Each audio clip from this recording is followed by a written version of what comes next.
I think for the industry to jump from a highly regulated licensing scheme to a self-evaluation to a code of practice is asking a tremendous amount of both users and providers. I've been involved over many years with voluntary accreditation of centres involving inspection, and I believe that that should be encouraged, and I think the users and the providers actually want that. Whether the government will be able to support it in terms of being bound by political decisions or wording or not, I don't know, and there are negotiations going on at the moment about that. I think it's a very interesting time and a very important time for the outdoor industry. We now have the opportunity through the Common Sense Common Safety Report from Lord Young, which has been accepted in full by government, to look at developing a new approach which almost says to the industry, we can see you're a safe industry, we can see you're a responsible industry. How about that we actually look at helping you take on some responsibility and self-regulation? We know that the great majority of the industry appears to, and not just the industry as providers, as outdoor providers, but also the local authority advisors and other groupings, say that of course the outdoor industry is a very safe and very well regulated industry in lots of different schemes. But the idea that a code of practice should be just defined by self-declaration is not one that is acceptable to them. I think, in all honesty, the licensing scheme has come to a stage now where the world has changed since it was first conceived, and there are a lot of activities which now fall outside of scope for the licensing scheme. There's a lot of operators which don't necessarily feel the support of having that, and I think that what the public want is to be reassured that adventurous activities are delivered to a good standard, to an understandable level that people can associate with and have that self-assurance. And so I think it's a bit of a double-edged sword. You're losing that sort of assuredness by having a non-statutory system, but the system that was in place had become a little bit outdated and antiquated anyway. As a mutual providing insurance to our members, the AALA regulatory scheme was a very useful tool. It was a third-party audit of members' practices.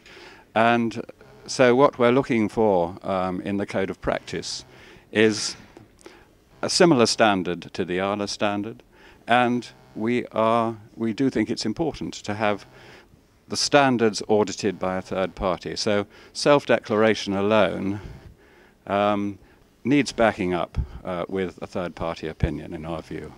The key concern about removal of licensing is how do we ensure a safety standard is going to be maintained across the whole playing field.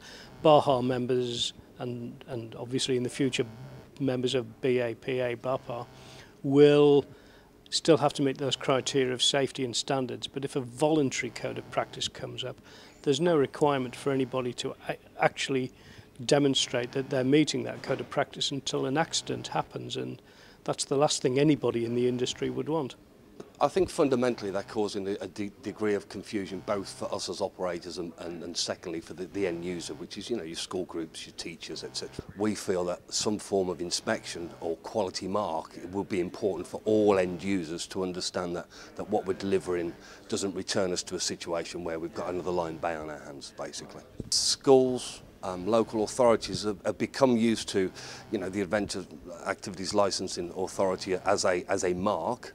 The introduction of Adventure Mark and LOTC has given further assurance in terms of quality and safety to many groups of people who are very busy in their time and really are looking for a mark similar to a kite mark that says you're safe to go there. We've inspected it, we understand their schemes of practice or the codes of practice, you're safe to go there.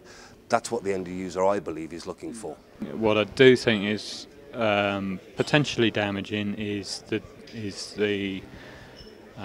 difficulties we might be facing in terms of trying to give the reassurance to the public that we have got that credibility. We probably still need some form of inspection to take place. The BAHA scheme with the Adventure Mark and the LOTC badge that's the choice that we've made at Lakeside. I'm getting told by LEA advisors that it does have that credibility, and that's one of the reasons why I've gone for it.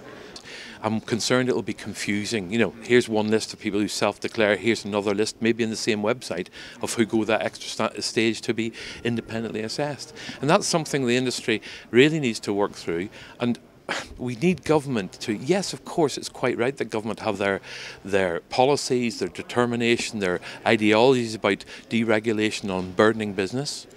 But nobody would believe we shouldn't have seatbelts in a car, because that would lower the cost of the car, unburden the cost of the manufacturer, making it cheaper for the consumer. In the same way that maybe the experts feel that, yes, I know as a provider I'm safe, but I actually think the best way to explain that to somebody outside is to have an independent inspection. There should be a form of accreditation of centres and not just self-assessment, in my view. The HSC is changing from a proactive stance to a reactive stance, and therefore by chance somebody might be inspected by the HSE before and a deficiency discovered, but it appears to me that the situation is going to be that the accident is going to have to happen, and then the provider will be prosecuted for not complying with health and safety at work regulations and the industry guidance, the code of practice that they are producing. My hope is that will emerge, and that there will be, and that providers will be, signing up to voluntary accreditation, so that centres have been inspected, and parents and teachers will be able to be reassured about their safety.